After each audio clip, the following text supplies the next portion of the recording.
अब यीशु तुम्हारे साथ तो बिल्कुल नहीं रहेगी। आदित्य डॉक्टर के केबिन से बाहर निकलकर आया तो सूरज ने उनका फोन उसे देते हुए कहा, बॉस समीर सर कॉल पर है। आदित्य ने सूरज से फोन ले समीर से फिक्र पर बात करना शुरू किया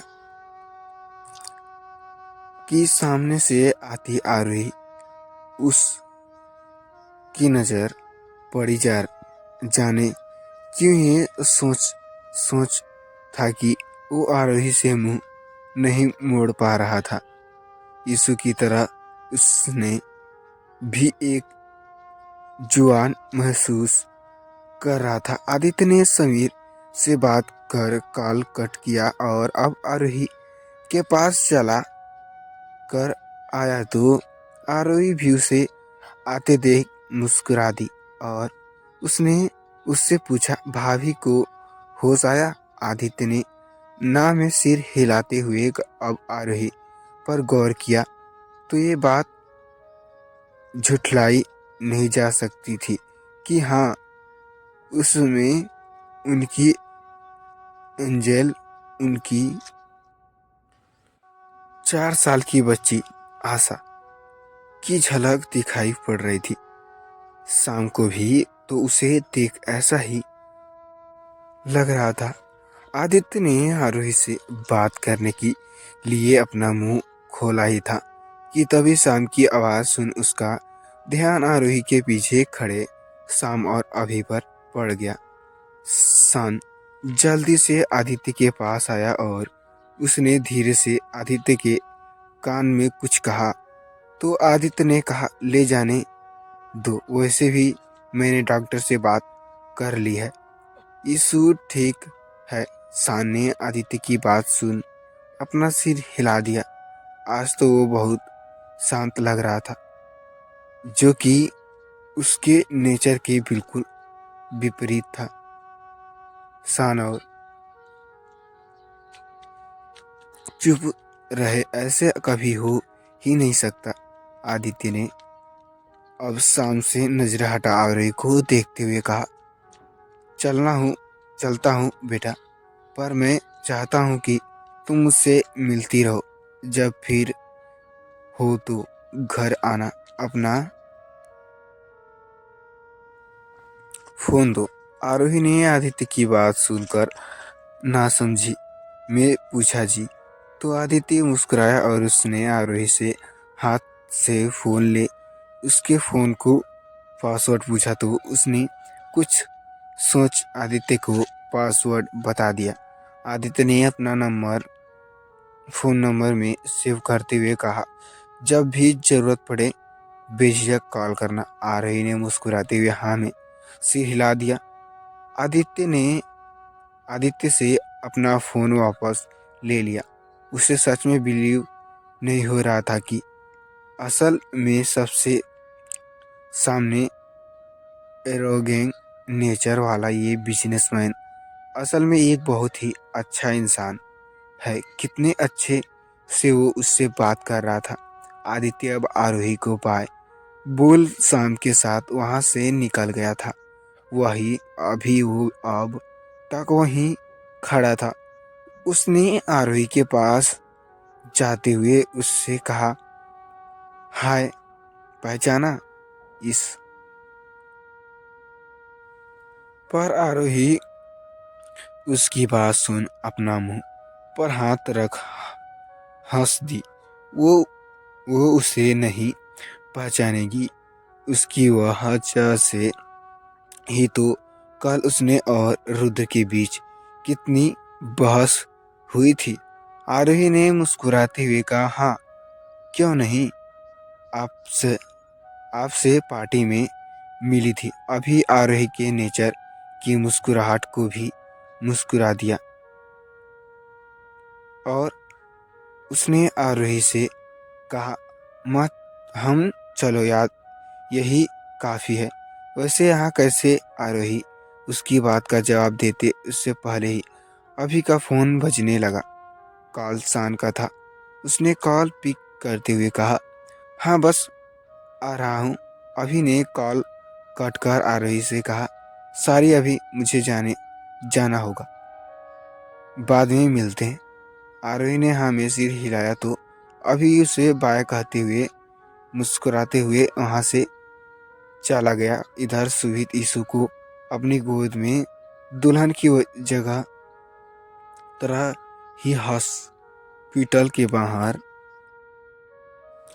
निकल कर आया तो उसने ड्राइवर ने जल्दी से उसकी कार लाकर उसके सामने खड़ी कर दी। ड्राइवर ने कार का डोर ओपन किया तो सुहित ने आहिस्ते से ईशु को कार में बैठाया और अब खुद भी उसके पास जाकर बैठा। उसने ईशु को अपने बाहों में संभालते हुए ड्राइवर से कहा, चलो। ड्राइवर ने कार स्टार्ट कर आगे बढ़ दिया कि तभी ईशु के शरीर में हलचल हुई। ये देख सुहित के शरीर में मानो जान से जान आई। वो ईशु को मुस्कुराकर देखने लगा ईशु को, और उसने ईशु के चेहरे पर आते बालों को साइड में कर दिया। वहीं ईशु ने थोड़ी बहुत हिलने डुलने के बाद अब धीरे से अपनी आँख खोली तो उसे कुछ समझ नहीं आया था। उसने एक बार फिर आँख बंद कर अपने धीरे से खोला कि जानी पहचानी आवाज उसके कानों को सुनाई दी। ये आवाज किसी और की नहीं थी, सुहित की थी। उसने ईशु के सिर को चूमते हुए कहा, जान ईशु। सुहित की आवाज सुन हैरान हो गई।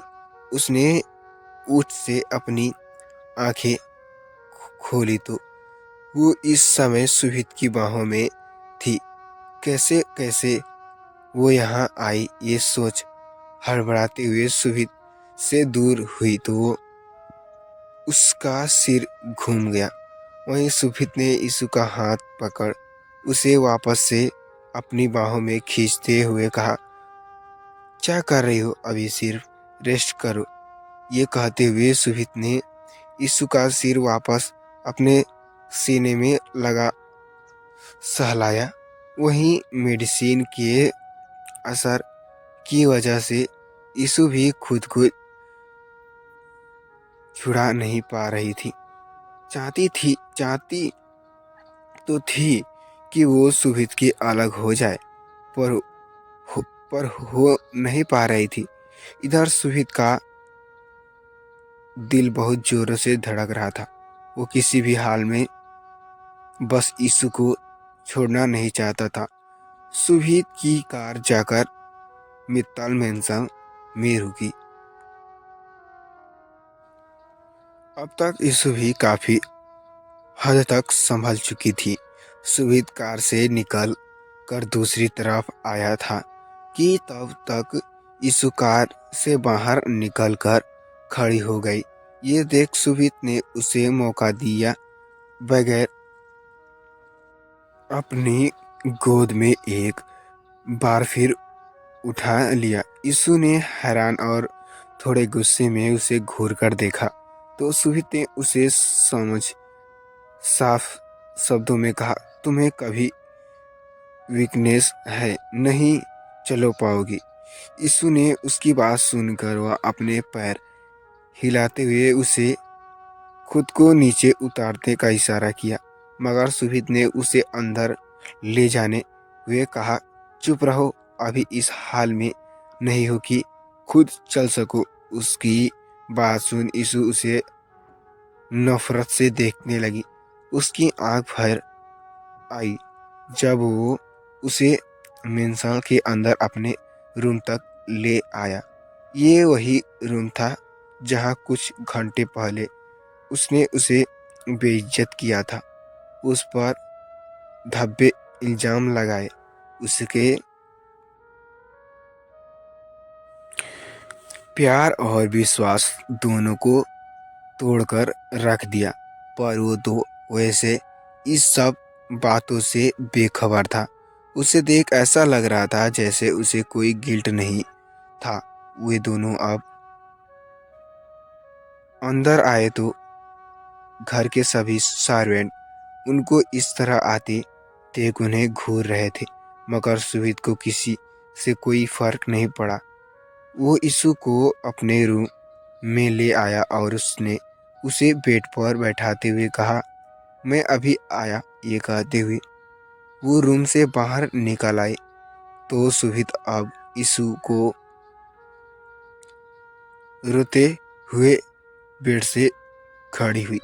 उसकी हिम्मत कैसी हुई उसे छूने की, उसे अपने साथ यहाँ वापस लाने की। जब उससे कह दिया कि वो धोखेबाज है तो फिर क्यों वो उसे वापस ले आया। यीशु सोच में गुम थी कि तभी सुबह डोर ओपन कर रूम में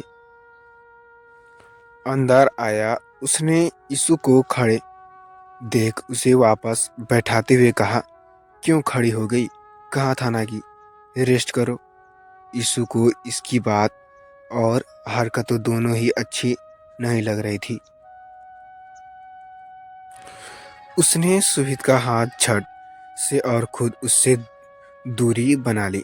सुहित को उसकी दूर जाने पर बुरा लगा, पर उसने इस बातों पर ध्यान दिया बगैर सब छोड़ यीशु की तरफ पानी का गिलास बढ़ाते हुए कहा, ये लो, मेडिसिन ले लो। यीशु ने उसकी एक बार भी पास आने का उसके हाथ दूर झटक दिया तो पानी का गिलास सुबित के हाथ से छूट नीचे गिर गया। सुबित ने यीशु को इस हरकत पर उसे देखा तो वो समझकर उठ खड़ी हुई और रूम के डोर की तरफ जाने लगी कि तभी सुबित ने जल्दी से उठकर यीशु को पीछे से अपनी बाहों में लेकर कहा, कहाँ जा रही हो? कह रहा हूं ना, रेस्ट करो। यीशु ने नो मैं सिर हिलाया तो सुबित ने अचानक से कहा, मुझे माफ कर दो यीशु, बहुत बड़ी गलती हुई है मुझसे। उसकी बात सुन यीशु की आंख एक बार फिर आई। उसने बेहद इल्जाम लगाकर अब वो उसके माफी मांग रहा था। सान वो तो उसके लिए उसका भाई, उसका दोस्त है। वो उसकी साथ उसे तो ये सब सोचने में भी घिनौनी लग रहा था। वो उसकी इतनी गिरी हुई लड़की समझता था तो उसने उससे शादी क्यों की? यीशु सब कुछ सोचकर रोए जा रही थी, कुछ बोलने में असमर्थ थी और अब वो जानबूझकर उससे कुछ कहना भी नहीं चाहती थी। सब चाहते थी वो उसकी नज़रों से दूर हो जाए। तभी सुहित ने कहा, मुझे बहुत बड़ी गलतफहमी हो गई थी जान, मैं बहुत बड़ी गलती कर रही हूँ। मैं जानती हूँ तुम मुझसे बहुत नाराज हो। वो अब भी उसे अपनी बाहों में लिए अपनी बात कह जा रहा था जो कि अब यीशु से बर्दाश्त नहीं हो रहा था। यीशु ने कोशिश कर खुद को उससे छुड़ाया और दूर जा खड़ी हो गई तो सुबित ने कहा, मेरी बात सुन लो एक बार, फिर जो सजा देना चाहो दे देना। यीशु ने ना में सिर हिलाया और एक बार फिर डोर की तरफ जाने की हुई, मगर सुहित ने उसका हाथ पकड़ते हुए कहा, प्लीज यीशु, मुझे बहुत कुछ कहना है तुमसे। इतने साल में, इतने दिनों में से कई बातें इस दिल में छुपा कर रखी है, वो सब तुम्हें बतानी है। मगर यीशु उसकी कोई बात को सफाई सुनने को राजी नहीं थी।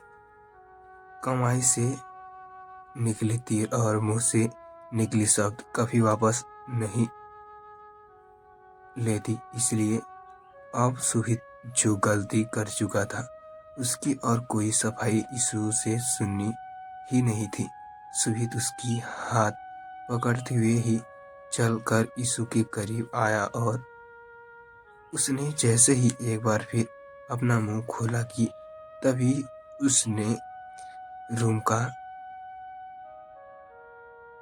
डोर ओपन हुआ। सुभित और यीशु ने देखा तो डोर पर आदित्य और शान थे। आदित्य चुपचाप अंदर आया और उसने सुभित से यीशु का हाथ छुड़ा। एक जोरदार तमाचा सुभित के गाल पर मार गुस्से में कहा, आज तुमने हमेशा के लिए शर्म के मारे सिर झुका दिया है। आदित्य ने गुस्से में सुभित का घूरते हुए आगे कहा, तुमने हिम्मत कैसी हुई इस बच्ची पर उंगली उठाने की? क्या यही प्यार है तुम्हारा? सुभित आदित्य की थप्पड़ की वजह से हैरान हो चुका था। लाइफ में पहली बार आदित्य ने उस पर हाथ उठाया था। वही आदित्य ने गुस्से में सुभित से पूछा, जब प्यार में विश्वास ही नहीं हो तो फिर कैसी प्यार है? ये तुम यीशु से शादी नहीं करना चाहते थे, ये जानती हुए भी मैंने तुम्हारी शादी यीशु से कराई। क्योंकि मुझे पता था कि तुम यीशु को बहुत चाहते हो। वो लड़की ऐसी वो तुम्हारी दीवाने के लिए गर्लफ्रेंड थी। तो हाय फ्रेंड्स, मैं आशा करता हूँ ये स्टोरी आपको अच्छी लगी होगी। तो फ्रेंड्स, ये स्टोरी आपको अच्छी लगी हो तो प्लीज़ चैनल पर नए हैं तो चैनल को सब्सक्राइब करके बेल आइकन को ऑल पे प्रेस कर दें ताकि कोई भी वीडियो नोटिफिकेशन आपको सबसे पहले मिले।